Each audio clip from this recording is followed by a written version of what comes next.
Yang kedua, kata Nabi SAW, yang tanda akhir zaman itu watazharul fitan, akan datang kepada umat aku nanti banyaknya fitnah-fitnah yang ditimbulkan, akan timbulnya banyak perkara-perkara mungkar yang bangun pada umat akhir zaman ini. Muslimin muslimat dirahmati Allah, tak dapat kita nafikan dengan apa tanggungan yang sedang kita hadapi sekarang ni, kita tak dapat mengatakan tidak daripada maksiat-maksiat yang berlaku. Kalau dulunya kita nak sebut LGBT tu pun rasa malu, nak sebut tu berasa malu, sekarang mereka boleh buat perhimpunan tanpa rasa malu. Untuk makluman, dalam tahun ni saja 3 perhimpunan besar mereka telah lakukan di Lembah Kelang. Ni dia panggil apa? Dia panggil neutralisasi. Manusia ni dia ada proses dia. Pada proses pertama kita keluarkan satu benda yang pelik, orang akan kecam dan marah gila-gila. Maka itu adalah proses biasa. Maka akan dia buat kali kedua, dia buat kali ketiga, sampai peringkat kita akan rasa itu okey. Contoh dia apa? Muslimin muslimat ingat balik, kalau 15 tahun lepas berkapal itu benda aib ke tak aib? 15 tahun lepas, tahun 2000, tahun 90-an, 80-an, kalau bercinta itu aib ke seronok? Kalau orang tahu. Setuju tak kalau saya kata, kalau saya zaman tu, mungkin zaman ayah-ayah saya tak pasti, zaman 90-an, kalau orang tahu kita couple dengan orang ni, kita bercinta dengan Minah tu ke mana ke siapa, dia dikira sebagai aib. Duk di sekolah, kena tangkap surat cinta, kita tulis surat cinta comel dah ni, boh bedak Johnson baby lipat-lipat hantar kat dia, tengok-tengok tak sampai kat markah, sampai kat cikgu. Torture dia senangnya. Dekat perhimpunan dia baca, hari ni insyaAllah kita akan baca satu surat cinta, bagus-bagus ni surat ni. Hui, tuan-tuan, malu ni tu tak boleh buat bincang. Bagi kita aib gila-gila kalau kawan-kawan duk canon kita. Oh, hang couple dengan Minah, walaupun memang kita couple sungguh, taubat lahum, tak mengaku lah. Hei, dia kata mana ada, tak kebuluk aku, cik kemai. Lo nikah anak 4 dah dengan Minah tu. Tak, sebab dulu mentaliti kita memang je, kita takkan mengaku je lah. Kita malu. Malu pada perbuatan mungkar. Okey. Tapi cuba tengok, zaman ke zaman, tahun demi tahun, dia neutralkan. Hari ni budak-budak kita tak aib dah.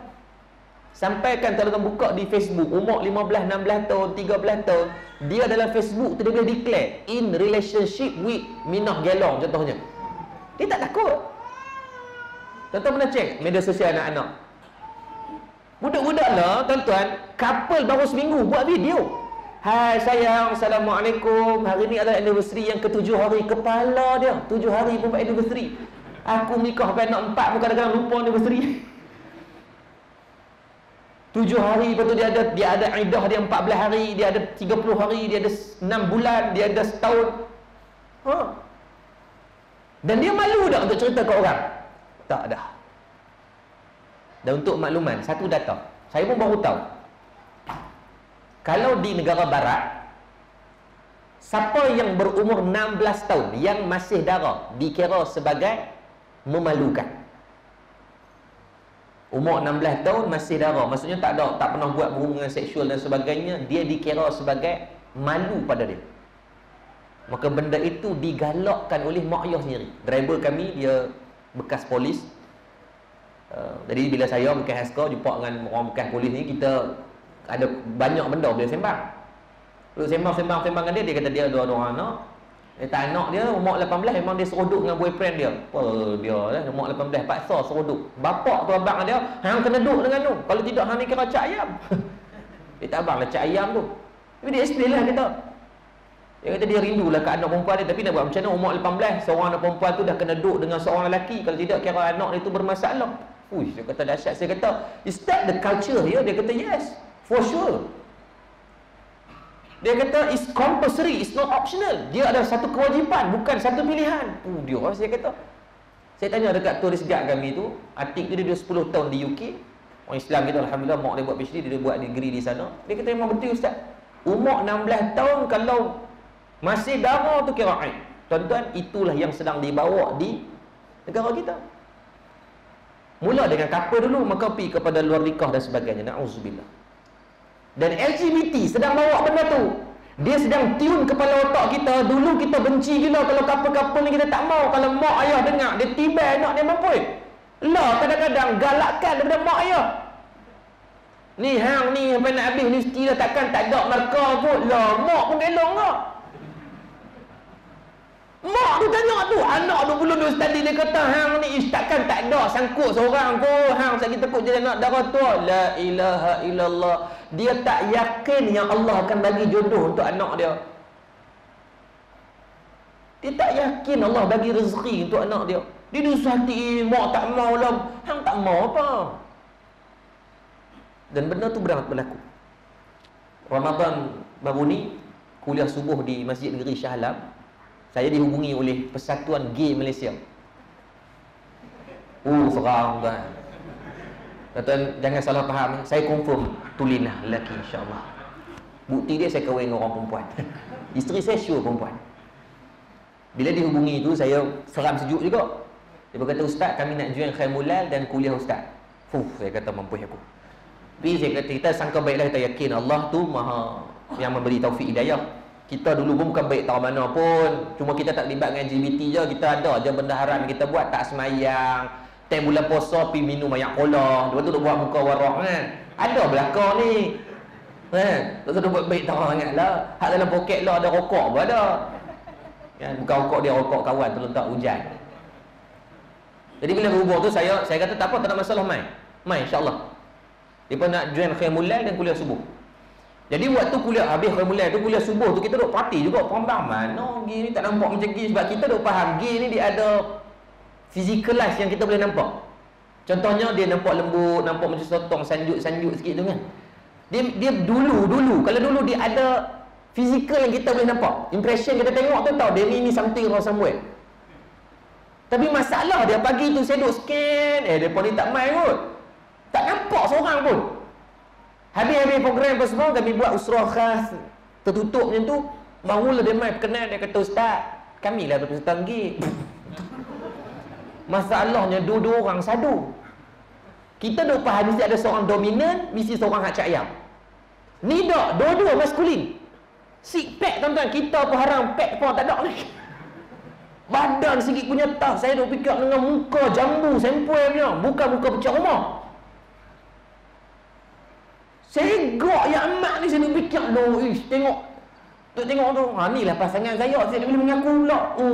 Tuan-tuan, putih awak kentut kita tengok. Tapi itu yang berlaku.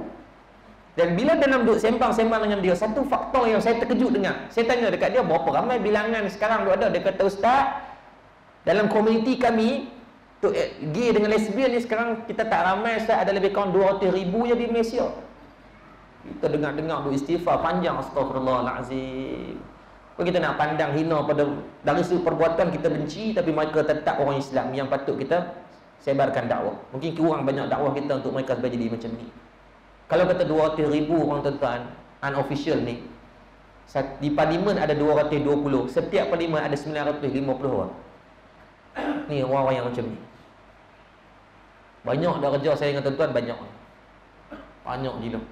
Dan sedang dineutralkan benda tu. Kamu masyarakat kena terima kami. Kami ni hak asasi manusia. Kepala dia hak asasi dia macam tu. Kalaulah dulu masyarakat terima perbuatan hampa ni, hang tu tak ada. Sebab kalau laki kahwin laki, boleh dapat anak tak? Laki temu laki, dapat anak tak? Tak ada je. Gila lah dapat. Mereka saintis cuba buat, buktikan. Mereka try, kalau laki dia buat macam-macam dan tak pernah sampai hari ni. Sebab ingat, roh hanya Allah yang memegang kuasa dia. You boleh buat macam-macam, you boleh buat mesin, you boleh buat macam-macam benda, tapi bukan pada roh. Dia mungkin boleh buat jasad ataupun patung yang macam jasad manusia. Tuan-tuan pi tengok di Shah Alam ada muzium lilin. Dia boleh desain manusia menggunakan lilin tu, tuan-tuan. Kalau sekali pandang, tuan-tuan tak boleh bezakan antara manusia dengan lilin. Yang membezakan roh. Manusia tidak ada kuasa dan daya untuk buat. Allah sebut dalam suratul Baqarah, himpunkanlah banyak mana cendekiawan, cerdik pandai kamu, buat satu binatang yang sama melata di atas muka bumi. Buat tengok, tak boleh buat. Semut tak boleh buat, apatah lagi makhluk-makhluk yang besar. Maka jangan sombong. Ni jaga ni, budaya LGBT ni sangat bermasalah ni. Allah sebut dalam Al-Quran surah Al-Ankabut, selepas daripada ayat 14 Allah cerita tentang kaum Nabi Nuh. Selepas kaum Nabi Nuh Allah cerita tentang kaum Nabi Lut ataupun kaum Sodom.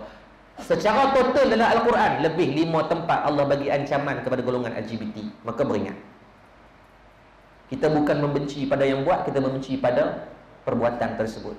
Mereka tetap Islam, mereka tetap manusia, walaupun bukan Islam. Kena cari sesuatu untuk bawa dakwah kepada mereka. Carilah ruang macam mana. Kita perlukan lebih ramai orang seperti mana Ustaz Abid Liu, yang duduk dengan mereka bukan hanya kritik daripada luar. Cari kaedah dan cari jalan untuk masuk dengan mereka. Jangan jadi LGBT pula. Cari kaedah untuk mendekati mereka, buat program, jemput mereka mai. Mereka orang-orang macam ni, dia saya tengoklah satu kajian yang mereka buat, kajian PhD berkaitan kenapa kecenderungan mereka ni boleh berubah jadi macam tu. Kebiasaannya mereka zaman kecil mereka ni, mereka melalui trauma, zaman trauma. Sama ada ditipu orang lelaki. Kalau orang perempuan kena tipu orang lelaki, orang lelaki kena main dengan orang perempuan, kena tipu. Ataupun mereka ni kurang kasih sayang. Zaman sekolah duk kena bully, maka dia perlukan perhatian, maka dia nak create attention, dia buat benda yang pelik.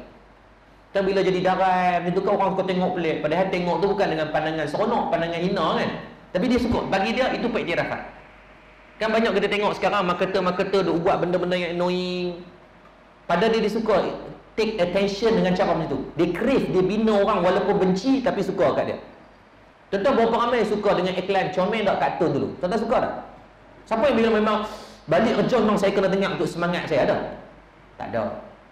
Tapi itulah kaedah modus yang dibuat untuk tarik untuk orang-orang walaupun tak suka dengan kaedah pemasaran yang macam tu, tapi dia akan ingat.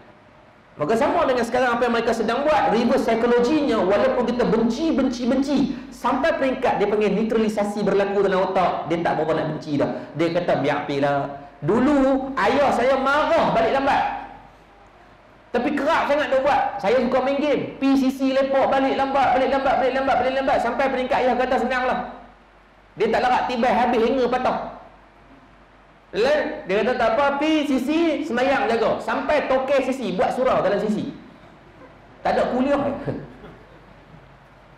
Itu berlaku. Bukan nak suruh buat lagi. Budak-budak dah kata, ya tengok ustaz pun PCC, aku katok hang ni. Buat model tu. Maka dia sedang berlaku. Maka zaman fitnah. Tu belum kira angka anak lodikah. Tuan-tuan tengok dibentangkan di parlimen kan baru ni, bulan 9 tahun lepas. Pada perbahasan kelahiran anak logika ni, boleh tak dibinkan dengan nama ayah? Dalam Islam kata tak boleh. Tapi orang-orang sekular liberal ini, golongan non-Muslim, mereka cuba nak memecahkan Islam dengan cara buat apa Islam tak bagi buat. Dibawa sampai di parlimen. Kita duk heran, yang hampa duk pulun sangat ni mesti apa? Yang hampa duk pulun sangat duk petikai tentang bin Abdullah ni mesti apa? Kita ni orang Islam nak jaga nasab. Walaupun yang dilahirkan itu dengan bin Abdullah, walaupun dia ni official anak Amerika, tak menafikan sedikit pun hak dia untuk masuk syurga. Anak lelaki sah jadi imam, tak ada masalah. Anak lelaki sama je dari segi taklif hukum, sama. Cuma kita nak bagilah ada beza. Yang tu je, bila nak menikah, oh itu bukan bapak dia yang betul, maka perlukan pada bak wali. Itu je. Oh dia ni tak boleh terima harta farid dan sebagainya. Itu, tapi tak, dia duk bahas. Maka Jabatan Perdana Menteri mendatangkan dengan satu data yang sangat mengejutkan. Minta maaf, data tu pada 2017. Dia kata apa? 2005 hingga 2015 ada 500,000 anak lodikah yang sah didaftarkan di JPN, Jabatan Pendaftaran Negara. 500,000 orang. 32.6 juta rakyat Malaysia sekarang. Bayangkan 500,000 daripada perangkat yang tu adalah anak nikah. Banyak kan? 1/67, 1/64, banyak. Tu 10 tahun baik kita bahagi dengan angka lebih mudah untuk kefahaman kita. 500,000 bahagi 10 tahun, kita akan dapat setahun 50,000 orang. 50,000 yang pakai, yang bawa telefon tekan tengok. 50,000 bahagi 365 hari, kita nak tahu sehari dapat berapa. 50,000 bahagi 365, kita akan dapat 136.7. Betul tak? Tengok. Betul ya? Sehari kita dapat 136.7. Baik, 7 tu angka besar, kita genapkan, bundarkan, kita akan jadi dapat 137. 137 sehari. Tuan-tuan bahagi dengan 24 jam. Kita nak tahu pula sejam berapa. Sehari dah 137 orang ni. Sejam berapa? 137 bahagi dengan 24, kita akan dapat 5.9. Betul tak? 5.7. 5.7. Maksudnya setiap jam akan ada 5.7. 7 juga angka yang besar, kita bundarkan jadi berapa? 6. 1 jam 6 orang nak nikah. Bahagikan 6 kali bahagi dengan 60 minit. Kita akan dapat 1 jam berapa? 6 orang nak bahagikan pula. Setiap 10 minit officially di Malaysia lahir 1 anak nikah. Anggaran agak-agak lah dalam setiap 10 minit berapa kes zina yang sedang berlaku. Saya yakin ada ayah-ayah yang pernah terlibat untuk tangkap haluan, kan pergi tangkap budak-budak yang suka apa ni. Kita pernah buat dulu macam-macam kan, duk pergi tangkapkan ni. Sepanjang tuan-tuan pergi tangkap budak-budak yang duk couple, duk berzina apa semua ni, depa nak anak dah gagak waktu zina. Setuju tak kalau saya kata 99.99% lah yang berzina tak mau anak pun. Dia pakai macam-macam lah, ubat ni pakai dengan kondom dan sebagainya, pakai untuk tak mau dapat. Maksudnya duk dapat hari ni yang tak sengaja belakang. Tu angka dia. Bukan nak menakut-nakutkan tuan-tuan pada mungkin anak-anak kita yang sedang nampak macam duk ke arah nampak lara pelik, sosial pelik. Tuan-tuan cari hari cuti, esok cuti kan, tuan-tuan pergi di Hospital Seberang Jaya. Hospital Seberang Jaya senarai di antara 5 hospital yang paling trafik crowd. Hospital pertama Kelang, Seberang Jaya tahun lepas duduk ranking nombor 2. Sebab dia kapasiti dia tempat kecil, orang populasi ramai. Hospital Seberang Jaya yang urus bahagian agama ni ustazah. Tak ingat nama ustazah tu apa. Tapi 2-3 kali saya pernah pergi kuliah di sana. Yang saya dapat data Hospital Kulim di bawah Ustaz Fikri Abid, setiap minggu tidak kurang 4 alat nikah. Dia hospital kecil. Kulim hospital kecil. Sungai Petani 3 kali ganda kapasiti menampung Kulim. Setiap hari tidak kurang daripada 2 anak nikah. Saya jangkakan satu, kalau di Hospital Seberang Jaya sudah pasti angka dia sehari tidak kurang daripada 1 atau 3 anak nikah yang didaftarkan setiap hari. Maka tuan-tuan tambah tengok dengan keseluruhan hospital di seluruh Malaysia. Mostly setiap daerah-daerah yang besar ada satu hospital. Maka dapatkan angka tersebut, bawa anak-anak pergi tengok. 3 bulan lepas isteri saya melahirkan anak kami yang keempat. Saya duduk hospital, saya tengok memang ada anak-anak yang dia tak buh nama. Biasanya dia buh nama mak kan, kat baby kan, ni tak ada nama. Nama ayah tu semua tak ada. Bila kita tanya sebab apa, dia kata ni anak nikah. Dan mereka ada section khas. Buku pun warna tak sama macam buku yang nikah secara sah. Banyak sangat tuan-tuan. Jadi tolong tanggungjawab mak dan ayah yang ada malam ni. Saya juga seorang ayah yang ada 4 orang anak. Allah sebut dalam surah Tahrim ayat ke-6, ya ayyuhallazina amanu khu anfusakum wa ahlikum nar. Wahai orang-orang yang beriman kepada Allah, peliharalah diri kamu wa ahlikum. Siapa wa ahlikum? Disebut dalam tafsir Ibn Katsir, di antaranya adalah tanggungjawab dan anak-anak kita. Tolong dan tolong. Saya bukan nak bagi nasihat sebab saya pandai tak. Saya takut juga zaman anak saya lebih jauh, lebih mencabar. Kalau dulu, kalau kita nak tengok cerita lucah, kena beli CD lah, disket lah, apa segala benda, tip lah. Sekarang tak, dengan telefon. Kadang-kadang bukan dia nak tengok pun benda-benda merapu tu, dia main iklan. Duk scroll Facebook, keluar iklan baju dalam. Dia tu jantan haram seumur hidup, tak pernah pakai baju dalam pun. Bila keluar iklan baju dalam, dia pakai patung ke model betul? Kalau tengok patung, sonok ada orang nak membeli. Tak, biasanya dia pakai model. Baik, model tu umur 20 ke umur 70? Pernah tak tengok iklan baju dalam umur tua mampu ya? Ada tak? Tak ada. Dia guna yang muda-muda, dia guna yang cantik-cantik. Bila tengok tu meleleh dia. Lepas tu kadang-kadang bukan nak tengok sangat, tapi dia main. Dia kata, ustaz, depa ada pandangan pertama rezeki, dia perembang. Waktu zaman anak-anak kita cabaran Allah, tahun 2017 kami tangkap 31 Ogos. Saya ingat sampai sekarang tarikh tu. Tuan-tuan tengok boleh, 31 Ogos 2017, tarikh tu bersangkutan dengan apa? Raya Haji. Kami tangkap pukul 10 malam, budak berumur 16 tahun. Bila tangkap tu kita tanya dia, mak ayah mana? Dia kata mak ayah dia tak ada. Kita dah ingat mak ayah tak ada ni, mak ayah meninggal. Kita kata ada nombor siapa yang kami boleh kontak? Dia kata nombor mak ayah ada. Kita wajak budak ni. Tadi kata mak ayah dia tak ada. Saya kata tadi kita tak ada. Dia kata tak ada di Malaysia, mak ayah luar negara. Saya kata main nombor. Saya kata mak ayah di mana? Dia kata mak ayah pergi buat haji. Saya tengok balik waktu 31 sama 2016 ke 2017, cek balik. Yang pasti tepat waktu tu adalah tarikh untuk antaranya rukun duduk di Allahumma shalli alaihi wasallam di padang Arafah. Pukul 10 malam, kalau tuan-tuan reverse 6 jam bersamaan dengan pukul 4. Pukul 4 maksudnya memang tepat duduk di padang Arafah, menunaikan di antara salah satu rukun dalam bab haji. Dan itu di antara waktu yang paling afdal berdoa. Tentu agak-agak mokpok duduk sana, duduk baca doa tu minta apa tu?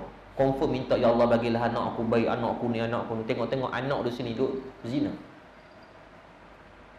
Terkejut kita entah waktu tu, kata ya Allah Rabbi, saya tahu dak mak hang duk tengah buat haji bayang tahu orang dia duk royau. Kita kata hampa jumpa hang umur 16, yang laki umur 17, hampa dua-dua muda ni. Tak rasa salah, tak rasa takut ke? Oh, salah takut. Kita berapa kali dah dia kata ni baru kali pertama. Hang tak sudah bohong, betul kali pertama. Dia tunjuk telefon, dia kata ustaz cuba tengok ni. Memang ni kali pertama kami jumpa di hotel Sungai Petani, dua-dua budak jeniang.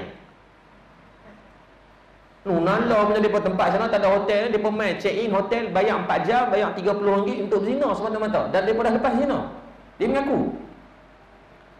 Kita kata hampa takkan kali pertama jumpa di hotel. Ya ustaz, wallahi tu pandai bersumpah pula. Betul ustaz, tengok mesej bila kita tengok betul mesej dia tunjuk tu betul nak jumpa di mana. Saya kata lah, hampa tak pernah jumpa langsung sebenarnya ni. Dah ustaz, ni kali pertama. Hampa jumpa macam mana ni? Ni duk kampung ni, kampung lain. Dia kata menggunakan aplikasi WeChat. Saya kata macam mana? Hang tak pernah jumpa, hang tak pernah kenal dia. Dia kata WeChat ada satu aplikasi yang dia boleh buat shake. Saya pun tak tahu. Ni hati-hati ni, yang mak ayah ni bercerita ni bukan lagi budak-budak ni pakai dahulu pula. Sebab saya nak mak ayah tahu untuk kamu boleh kontrol. Dia aplikasi tu dia download, dia cuma goncang. Dia goncang macam nak buat dengan milkshake. Tu kan? Duduk-duduk tu. Saya akan keluar. Lagi lama dia goncang, lagi banyak kenalan yang akan masuk. Dia boleh siap, dia nak macam mana. Contohnya Pak Long set, saya nak seorang perempuan janda berhias. Umur berapa? Umur nak yang 21 tahun. Kulit mesti putih, tak mau tinted gelap. Tuan-tuan boleh senaraikan ciri-ciri yang tuan-tuan nak tu. Dia akan tapih yang umur Pak Long 60, sorry, disqualify. Sebab Pak Long dah set dah umur 40 contohnya. Dia akan buang yang ada cuma yang ciri-ciri kita nak tadi. Berapa ramai? Dia kira set pula dalam radius 5 km. Maksudnya kawasan ni, kampung ni, dia akan cari kod ni. Dia takkan cari dah kod belah Sungai Petani. Dia tak cari dah kod belah Juru, jauh. Dia akan cari yang sekitar dengan ni. Maka akan keluar. Keluar dengan gambar, keluar dengan profil, maka dia akan matchkan. Dia perkenal melalui situ. Dia tunjuk pula demo macam ni, ustaz macam ni. Ya Allah, kata dahsyatnya zaman anak-anak kita ni. Sebab tu ingat, teknologi bukan untuk dihafuz, teknologi perlu diurus. Urus bagi elok. Ada orang yang dia guna teknologi buat pahala banyak gila. Ni sahabat-sahabat kita yang main buat live ni. Dia pun tak mengajak lah, tapi dia ugas, dia pun setiap malam dia pun cari ustaz-ustaz buat kuliah. Dia pun post dekat YouTube, post dekat Facebook. Kadang-kadang mungkin ada video yang mencecah 100,000, ada yang 1,000, ada yang 10 orang. 10 orang pun tuan-tuan ingat senang nak impose 10 orang. Ni nak buat program malam ni puas, duk heboh ke orang. Tadi pula ujian je kes lah, tiang mampu lah, ujian siapa lah nak main. Dah lah ujian ustaz malam lambat pula, mampu. Dalam satu sudut dia kata alhamdulillah agak ujian, dia pun tak boleh nak balik. Susah nak impun orang, tapi tuan-tuan tengok ni malam ni live berapa orang ni? Yang ni berapa? Tengok duk live orang tengok. 118, satu masa 118 orang. Maksudnya tak kurang sehari ada live akan ada lebih kurang 1,500 orang yang tengok secara total. Tuan-tuan agak-agak 1,500 orang senang dah nak impun. Susah.